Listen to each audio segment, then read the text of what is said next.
You likely encounter personally identifiable information, or PII, throughout your day. Will you recognize it? The Federal Privacy Council developed this video to provide a general overview of ways to think about what constitutes PII and to offer some examples that illustrate how it can come in many forms. This video does not constitute government-wide guidance or policy, and it is important that you consult with your agency's privacy program for more information about how to identify and handle PII or issues arising from the handling of PII. The Office of Management and Budget defines PII as information that can be used to distinguish or trace an individual's identity, either alone or when combined with other information that is linked or linkable to a specific individual. Some information on its own is PII if it can be used to distinguish or trace an individual's identity, such as a name, social security number, or photograph on an ID card. Other information, when combined, can distinguish or trace an individual's identity, for example, date or place of birth, as well as professional titles such as attorney, analyst, or administrator. The context and specificity of each piece of information may distinguish a specific individual. Because PII includes information that is linked and linkable, it is exceptionally broad. It is also likely to include more information as technology advances and expands the ability to link information together to distinguish or trace an individual's identity. A common misconception is that identifiable information is not PII because it's publicly available. A second misconception is that if PII is publicly available, it is not sensitive. This is not the case. Determining whether information is PII does not depend on the sensitivity, volume, or public accessibility of that information. Such factors can be relevant in considering the PII's context, assessing the associated privacy risks, and addressing how to handle the PII. However, this video solely focuses on answering the question, is this PII? To help you think through this initial question, we will share some examples of information that are generally considered PII. Biometric information, as defined by the National Institute of Standards and Technology, is a measurable physical characteristic or personal behavior trait used to recognize the identity or verify the claimed identity of an applicant.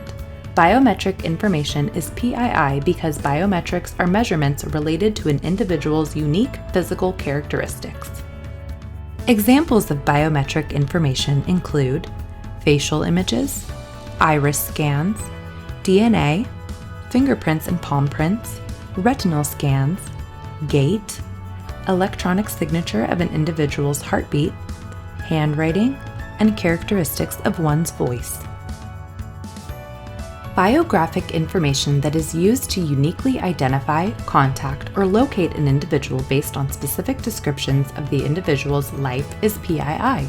Biographic information that is PII may include a person's name, date of birth, email address, mother's maiden name, physical home address, business contact information, and professional title. Biographic information that is personally identifiable and made public on social media accounts is PII. For instance, information on an individual's personal and professional social media profile, such as name, place of work, graduation date, or other professional credentials, may identify a person regardless whether the information is published or made available online. Government-issued identification is any federal, state, local, territorial, or tribal government identification number or document. Some common examples of government-issued identification that are PII include passport number, social security number, state-issued driver's license number, and Medicare beneficiary identifier, because all of these are unique to an individual. Other examples include military and veteran ID card numbers and various agency ID numbers. Identification numbers are not only issued by government entities. Businesses, nonprofits, and other organizations also issue identification numbers. In addition to biographic information, government-issued identifiers, and biometric information, PII may also include precise geolocation of any person, such as location tracking on a mobile device, the metadata or content of private electronic or digital communications sent or received on social media platforms, applications, or services that identify participants. System audit information such as usernames, passwords, IP addresses, and identifiers related to an individual's activity on a website, application, or service, such as activity logs and patterns of use. And finally, case numbers. For instance, a criminal case number may not be PII if there are multiple co-defendants charged in the indictment. However, a criminal case number may be PII if there is only one defendant. We hope this video has helped you better understand and identify PII. Being able to recognize what is PII is a critical first step in understanding how to protect it. For more information on next steps and how to identify and handle PII in accordance with Federal Executive Branch law, policy, and guidance, please consult with your agency's privacy program.